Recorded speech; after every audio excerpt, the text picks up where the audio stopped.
જી મિત્રો, જય શ્રી રામ, જય માતાજી। તો આજે આવ્યા હતા ચકુની દુકાને અને જો તો શેતર તો મયુરે હતો તો મયુરે બોલાવ્યો ને રોમોની બધા હતા, રવિવાર હતી એટલે બધાને હતી રજા।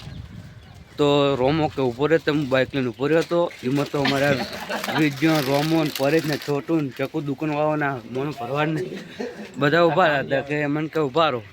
ત્યારે એક રિક્ષાવાળા ભાઈ ગયા હતા તો એ તો જતા રહ્યા। અમારે આ શ્યામજી આવ્યો। શું કહે શ્યામજી, મજામાં ભાઈ? એકદમ શાંતિ। ઢોરો કેટલા રાખે છે? આપણે ચાર શ્યામજી ભાઈ 4 ઢોરો રાખે છે। દોવા કેટલા હાલે?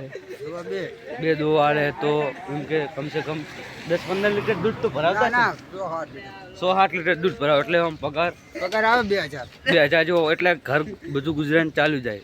અને બીજું કારણ કે ઢોરોમાં ભાઈ આખો દારો મહેનત કરી યાર શ્યામજી, આપણે ખોટું ના કહેવાય। અરે છોડવા જાય રહ્યો હાલ ઢોરો અને માધવભાઈને લઈ જાય ને, એક માધવભાઈનું ચડવા લઈ જાય પૈસા ઉપર વરતવા ઉપર રાખેલું છે। તો એમાં તો અમે બધા આવતા હતા, ત્યારે અમારે નરેશભાઈ પોટકો ઉપાડીને આવતા હતા તો એમને લાગ્યો થાક અને એમને એમની મમ્મીને આપી દીધો। તો મિત્રો આજે રવિવાર છે અને બધા રજા ઉપર છે તો આજ કોઈક પાર્ટી રાખીએ, બધા ફૂલ એન્જોયમાં જ છે। જોલો ફૂલ મોજમાં આ નરેશભાઈ આવી ગયા। બોલો નરેશભાઈ કેવું છે? મજા હે।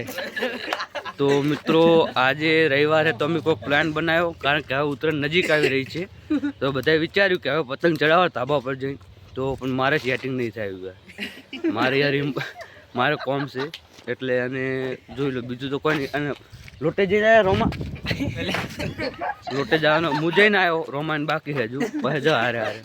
તો મિત્રો મારી ચેનલને નવી છે તો લાઈક કરો, શેર કરો અને સબસ્ક્રાઈબ કરવાનું ભૂલતા નહીં। જય શ્રી રામ, જય માતાજી।